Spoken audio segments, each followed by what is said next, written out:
Moi, je venais juste d'arriver à la clé, ça faisait quelques semaines que j'étais là, et il y a quelques adhérents du café qui ont un peu relancé l'idée de refaire une édition de la Fête des Jardins qui avait lieu avant le Covid. Et on est parti du principe qu'on essayait de relancer cet événement, qu'il y avait besoin éventuellement de quelqu'un pour pouvoir coordonner tout ça.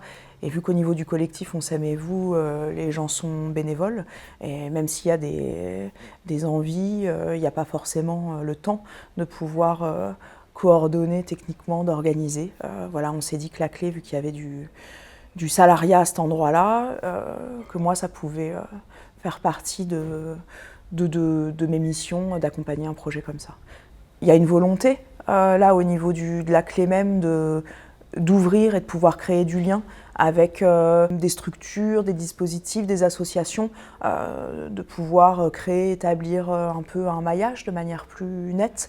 Et cet événement-là, moi, aura permis que sur ces missions un peu de l'ordre du partenariat, de pouvoir commencer à aller frapper à des portes, de croiser des gens, de croiser le CADA, de croiser la mairie. Donc ce que vous pouvez voir aujourd'hui, c'est de la prairie qui était déjà existante avant. Voilà. Donc on a un résultat qui est assez satisfaisant sur cet espace-là. Elle a été fauchée, il y a une semaine, un dimanche dernier, je crois exactement. Donc je m'appelle Benoît Albaré, je travaille à la ville de Brioude, responsable du service cadre de vie, donc espace vert, stade et propreté.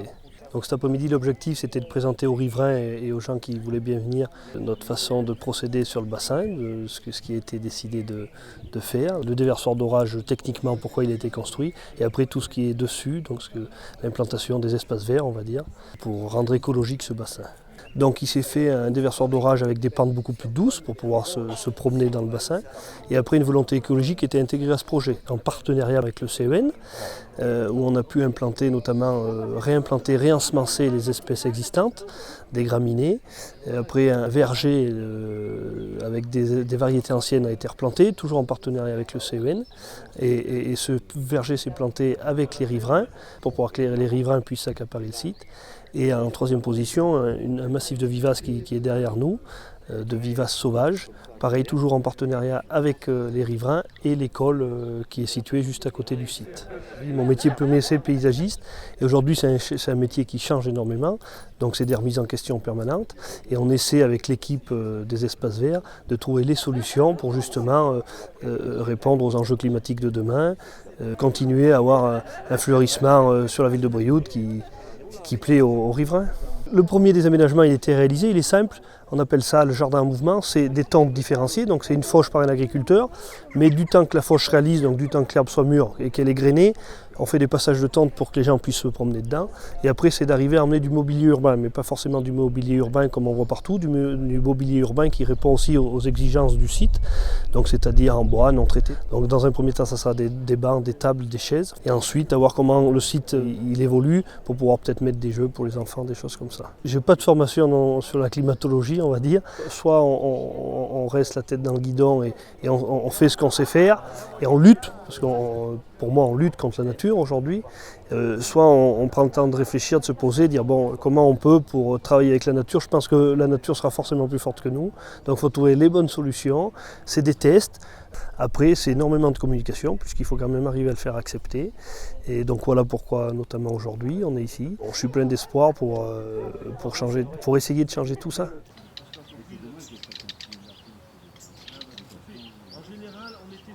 Donc on est des riverains tout proches du bassin. Là. Et nous habitons juste dans la rue là-bas, depuis 5 ans. On savait très bien que dans notre quartier-là, il y avait des problèmes qui étaient dus au réseau d'eau de pluie, d'égouts, tout ça. Il y avait un projet de rénovation qui était en cours. Et entre autres, ce projet de bassin, et qui au début nous inquiétait un peu, parce qu'un bassin d'orage comme ça devant chez nous, on en a vu d'autres. À certains endroits, des fois, c'est un trou avec des grilles autour. Voilà, c'était clôturé. Souvent clôturé, pas très joli, quoi. Ça nous a permis de rencontrer d'autres gens qu'on ne connaissait pas. Pourtant, on habite juste à côté. Mais ça, c'est comme dans les villes. Hein. On est proche des gens, mais on ne connaît personne. Certaines personnes ont parlé de ça, des moustiques, des grenouilles. Hein.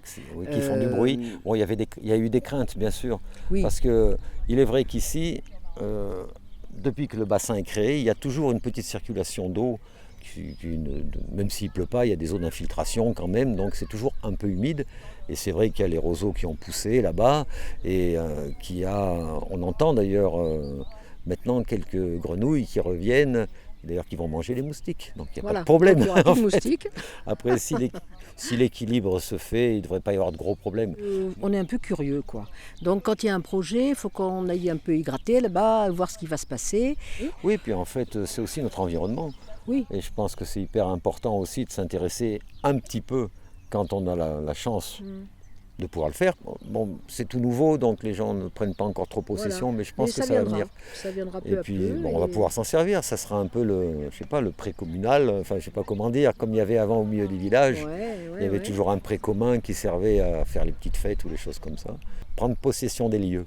L'idée pour la fête des jardins, c'était que des particuliers comme des associations sur cette édition-là puissent ouvrir leur jardin, puissent faire venir du public, puissent faire en sorte que des personnes viennent à leur rencontre dans cet espace-là, qui est un espace quand même d'intimité et en même temps de nature. Donc finalement, voilà, ça crée un espace de rencontre possible.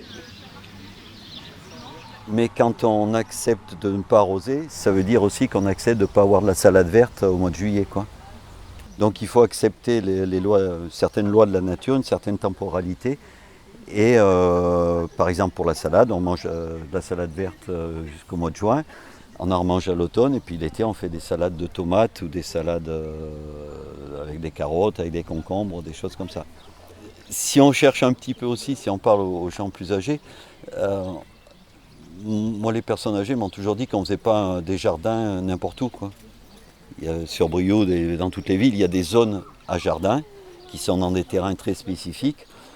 Et on ne peut pas vouloir faire des légumes et faire un potager partout. Alors avec la méthode, avec l'époque actuelle, dès que quelqu'un a une maison et un bout de jardin, il veut absolument faire un jardin, mais ce n'est pas dit que le terrain s'y prête. Avant, c'était vraiment ciblé sur les jardins des particuliers. Là, il y a eu une volonté d'ouverture pour aller voir un peu plus ce qui peut se passer aussi dans des jardins collectifs, aussi du côté des associations, des institutions. Par exemple, des jardins municipaux, comme le jardin de la Fontaine Saint-Julien. Au jardin de la Fontaine Saint-Julien, il y a eu des visites du jardin même, du jardin botanique, du verger. Voilà, cette visite, ça a été proposée par Christian Grenouillet, qui fait partie de l'association Curare, aussi par Franck Zitzia, qui fait partie de l'association Curare. Il y a aussi une conteuse qui s'est ajoutée à tout ça, Séverine Sarias, voilà, qui a proposé 2 temps de conte distincts en début et en fin de visite. Et il y a une plasticienne brivadoise, Sarah Barthélémy-Sibils, qui a exposé, qui a proposé une installation plastique voilà, dans les arbres.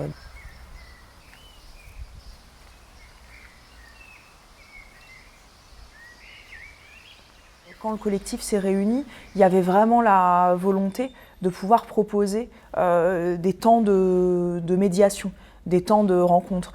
Il y avait la visite des jardins, voilà, la visite des jardins, de toute manière, de facto, c'était là et ça allait se faire, mais des temps où des personnes allaient pouvoir animer pour qu'il y ait du lien qui se crée entre les participants, entre les personnes qui ne se connaîtraient pas.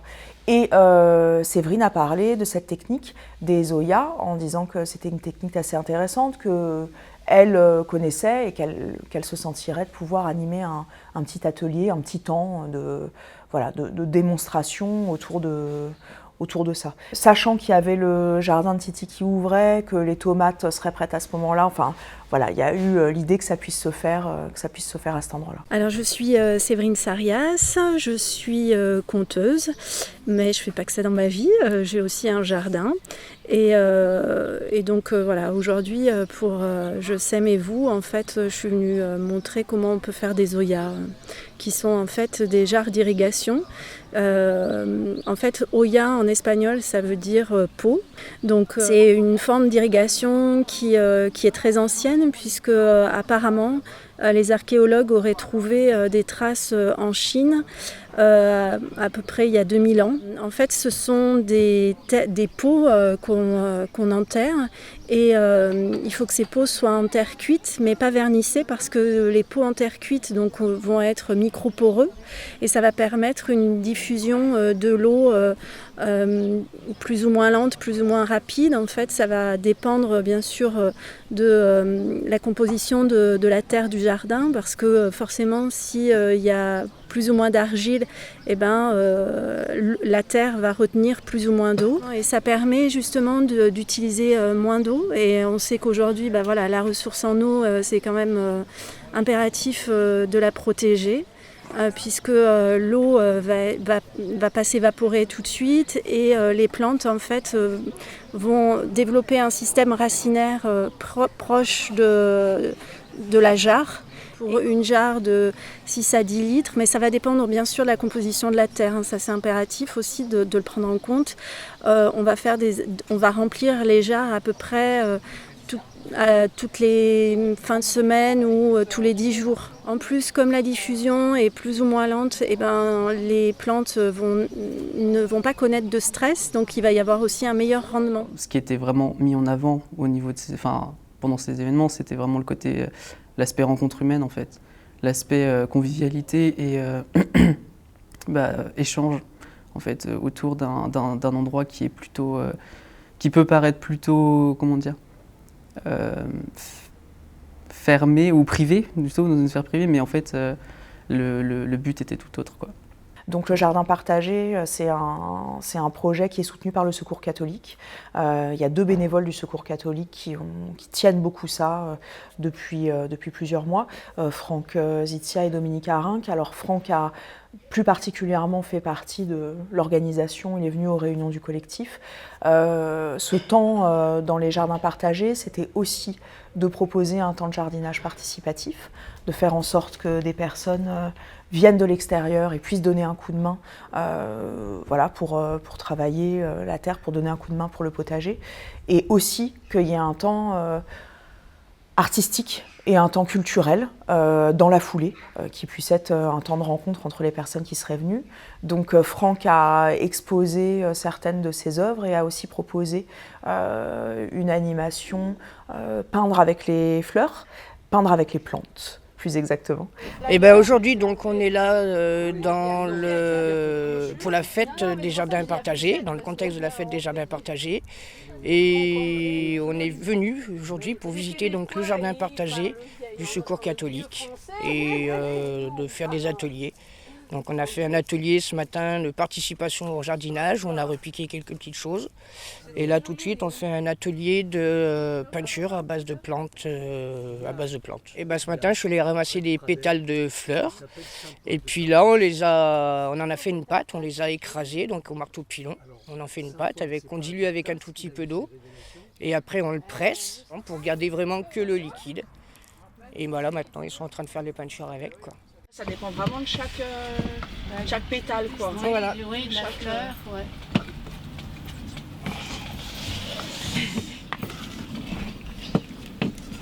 Alors on a pratiquement la même couleur. Ah oui, le mauve il devient comme l'autre, le coquelicot alors. Oui, après ces pigments-là, donc on peut les utiliser. Donc là ici c'est de la peinture façon aquarelle, donc que à base d'eau.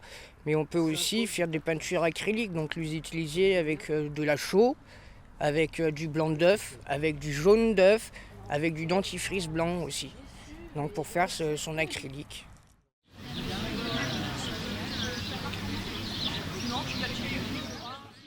Le jardin Villeneuve d'Allier, il y a eu une ouverture, une visite de jardin par Margot qui habite en colocation et un spectacle effectivement de Théâtre Forum. Dans le jardin des Meufettes, la troupe qui est intervenue, elle était plus... Déjà le fait que ce soit un théâtre forum, c'était plus convivial et ça, je pense qu'on se rapprochait peut-être un peu plus de l'esprit du collectif pour le coup. Plutôt que là, après il était tout seul, mais qu'une pièce de théâtre sur un autre, repris d'un livre d'auteur avec une écriture particulière, quoi. Cette vie ne manque de rien. Alors, pourquoi cet espoir ? Pourquoi ce creux ? en moi.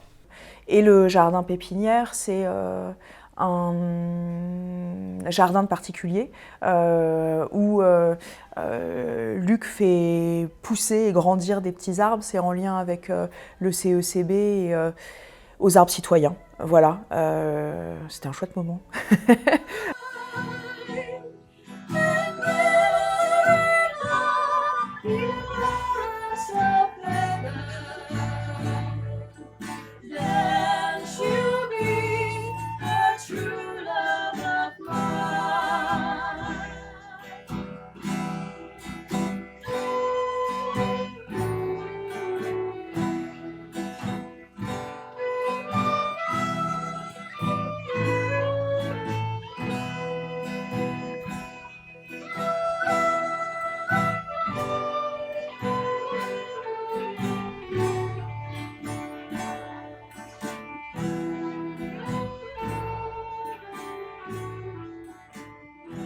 C'est nous qui sommes rentrés en contact avec le CADA, particulièrement moi, en ayant parlé avant aux membres du collectif. Mon idée, j'avais le sentiment que de faire du lien entre les associations, c'était quelque chose d'important. Que le CADA, il y aurait des choses à faire avec eux par rapport à la clé, mais aussi par rapport à un collectif comme On s'aime et vous. J'ai entendu parler du fait qu'il y avait un jardin et un jardin potager chez eux, que c'était naissant, qu'il y avait des choses qui commençaient à se mettre en place. Et l'idée de pouvoir leur proposer de s'inclure dans la programmation, c'était et de faire en sorte qu'il y ait des personnes qui puissent aller jusque là-bas, des gens du public, de faire en sorte que ce qui se met en place là-bas puisse être vu par possiblement des personnes qui auraient envie après éventuellement de devenir bénévoles là-bas et de continuer à faire vivre ce jardin potager. Bonjour Vincent, qu'est-ce que tu fais ici? Bonjour, eh bien écoute, aujourd'hui c'est la fête des jardins tout le week-end en France. Et j'ai proposé en fait que les participants à cet événement puissent venir sur le CADA pour qu'on puisse relancer le jardin. Le jardin, pendant longtemps, il n'y a pas eu de jardin sur le site et on trouvait ça dommage puisqu'on est à la campagne. Et il y a déjà 2 ans, je crois, on a nettoyé toute cette partie où il y avait beaucoup d'arbustes qui avaient poussé, avec l'objectif de pouvoir replanter à nouveau et que les résidents puissent avoir des légumes qui soient sur place et qui puissent s'occuper du jardin. On a réussi à le faire l'année passée, des bénévoles se sont investis, des résidents s'en sont occupés et comme ça on a pu avoir une belle production assez diversifiée. Mais cette année malheureusement on n'avait personne, donc j'ai trouvé l'idée intéressante de profiter de ce moment-là pour faire venir les gens. Et comme tu le vois aujourd'hui, voilà, tout le monde est ici pour redonner une dynamique au jardin. Et pourquoi pas, à nouveau cette année, manger les légumes de Saint-Beauzire.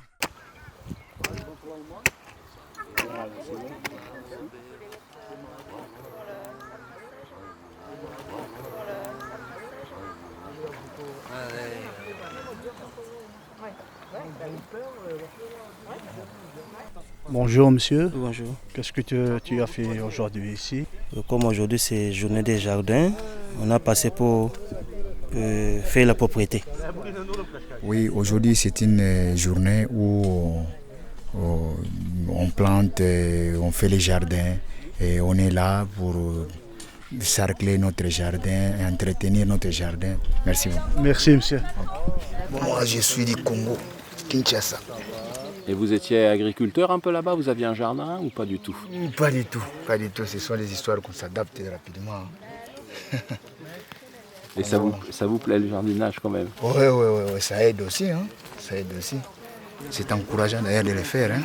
Voyons comme ça une activité qui cadre aussi de la journée aussi.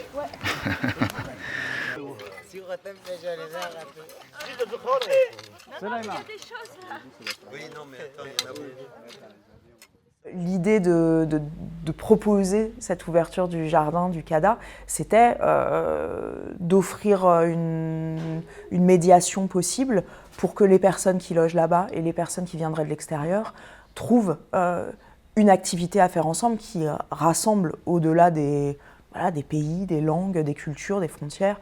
Et d'ailleurs, c'est ce qui s'est passé. C'était étonnant parce que finalement, il n'y a pas eu de volonté absolument d'entrée de jeu sur ce temps de jardinage participatif, de dire aux gens il faut vous mettre en lien, il faut parler, il faut... En fait, le lien s'est fait par la pratique et en mettant les mains dans la terre. Et à la fin de la demi-journée, les gens discutaient. Moi, j'ai l'impression que les personnes du collectif ont très envie que le collectif puisse perdurer. L'idée, c'est même éventuellement, au-delà de la fête des jardins, de pouvoir faire en sorte que quand il y a des animations, quand il y a des événements qui se passent dans des jardins, que ça puisse relever du collectif et que le collectif puisse communiquer là-dessus. Il y a vraiment eu une dynamique intéressante, une dynamique dans la pensée, dans ce qui s'est mis en place, dans ce qui s'est structuré, et dans ce désir d'ouvrir à plus large, quoi, d'aller vers d'autres territoires au niveau du jardin, et d'autres territoires aussi au niveau social, au niveau culturel.